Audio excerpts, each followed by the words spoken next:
depan. Iya. Oke. Oke, hari ini kita mendampingi Saka, Tata. Oke. Kita agak ngaret 1,5 jam karena penjemputan LPSK dari Cirebon terhambat 1 jam dan hari ini sudah istirahat untuk makan siang dan lanjut pemeriksaan sekarang. Demikian. Jadi agenda pemeriksaan hari ini adalah keterangan Saka Tatal terkait 2016 terhadap keterangan Aib dan Dede. Jadi kita sudah bilang juga kepada Saka Tatal untuk kooperatif apa yang ditanyakan oleh penyidik dan membongkar semua peristiwa yang terjadi 2016 seperti apa. Karena keterangan Dede dan Aib itu kita lihat bahwa dia pun juga tidak menyaksikan terhadap kasus pembunuhan dan pemerkosaan. Jadi kasus dari keterangan Dede ini mengakibatkan 7 terpidana dihukum seumur hidup dan Saka Tatal dihukum 8 tahun penjara. Maka dari itu keterangan Dede dan Aib inilah bersumber dari awal. Dia faktanya, dia tidak melihat kasus terjadinya pembunuhan dengan pemerkosaan. Maka kita akan lihat kan perkembangan seperti apa nanti. Ya, Saka Tatal udah siap kan? Bagaimana Saka Tatal? Ada tambahan sedikit. Itu tambahan. Oh iya, Saka dulu. Insya Allah Saka siap akan memberi keterangan sebenar-benarnya. Dan tidak akan ada lagi yang ditutup-tutupi. Jadi insya Allah Saka siap. Keterangan kunci yang mau Saka sampaikan apa? Yang menguatkan? Ya, itu Pak akan disampaikan. Salah satunya apa? Batal keterangan Dede semua. Ya, salah satunya kan Saka nggak ada di situ. Saka juga nggak kenal Aib, Dede nggak kenal sama sekali. Apa yang disampaikan Saka itu sudah selesai dengan sumpah kemarin bahwa Saka tidak terlibat dalam pembunuhan itu. Ya, gitu ya kira-kira. Ada barang bukti tambahan yang kira-kira dibawa hari ini? Nanti pengacara ya. Saya bawa BAP berkas ya? Ini bawa koper nih.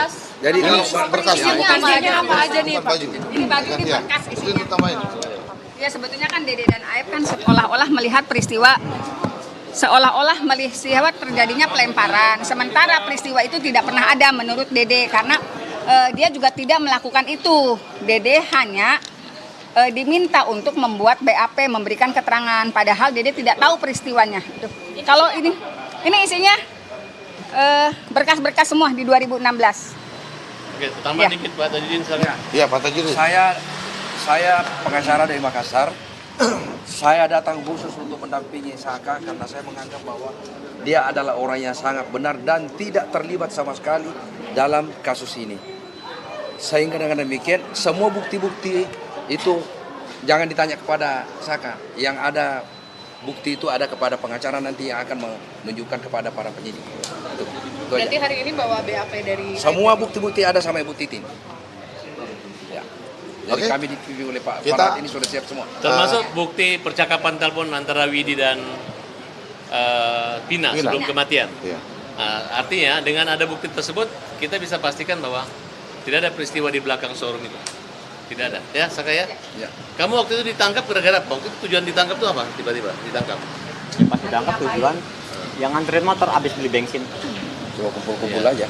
Tidak ada kan bahwa peristiwa itu ya? Sepertinya. Jadi ketika Widya dengan Mega diminta saksi sebagai saksi dalam PK kemarin, kesesuaiannya ada. Artinya bahwa Widya mengatakan jam 22 berapa Bu? 22.05 berkomunikasi dengan Vina dan kita bawa buktinya ini dan kita akan kasih lihat ini. Bukti ekstradisi itu emang diperoleh di pengadilan atau bagaimana? sudah ada dalam berkas. Itu sudah ada dalam berkas 2016 tapi tidak pernah dibuktikan. Saya juga nggak tahu kan kenapa itu nggak pernah dibuktikan.